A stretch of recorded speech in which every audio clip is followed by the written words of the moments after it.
Episode 5. Identity Manipulation. How people quietly rewrite who you think you are. People don't just influence your emotions. They influence your identity. The way you see yourself, your worth, your role in their world. The most powerful form of manipulation isn't control of your behavior. It's control of the story you tell about yourself. Today, we uncover the tactics people use to quietly rewrite your identity and reshape your entire psychological frame. 1. Naming your personality. Identity labels. Humans internalize labels deeply. If someone calls you too emotional, you eventually start regulating yourself to fit that identity. If they call you selfish, you begin overgiving to disprove it. If they call you cold, you become warmer than necessary to compensate. This is identity manipulation. Not controlling your actions, but controlling the version of yourself that you try to live up to. 2. The role assignment. Who you are to them.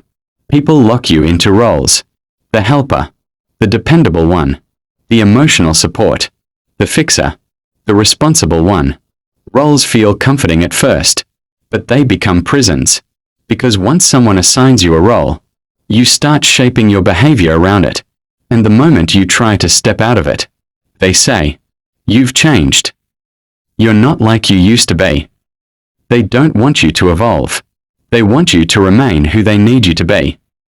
3. The identity mirror. You start to see yourself through them. Identity manipulation works best through reflection. When someone constantly reacts to you with disappointment, irritation, judgment, or withdrawal, you internalize that as evidence of who you are.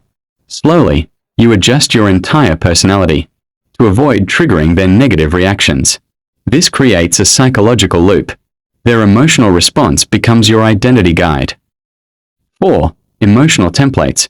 Rewriting your worth. The most subtle manipulation mirrors your emotional past. Someone taps into your old wounds. Abandonment, rejection, criticism, inconsistency. They recreate familiar emotional patterns. Not because they know your history, but because they sense your reactions. And your nervous system automatically reverts to old scripts. This is not manipulation by words.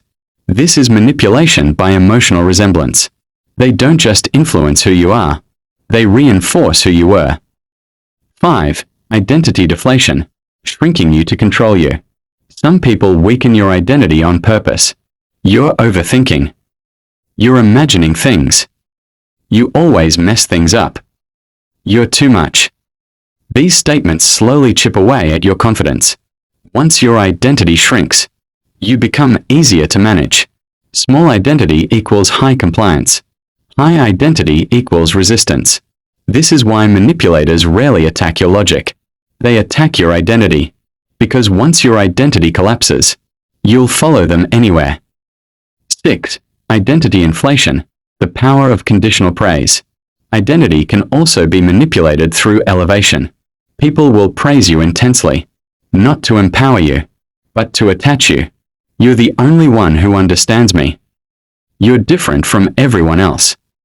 You're special. It feels good. Too good. Then they limit the praise, and you begin living to get that identity high again. It's not love. It's identity addiction. Reclaiming your identity.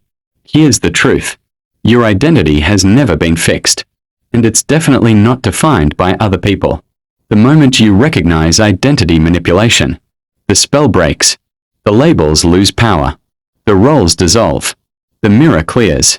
You reclaim the most important frame of all, the frame of who you truly are. Next episode begins a new arc. But for this chapter, you now understand the deepest form of influence.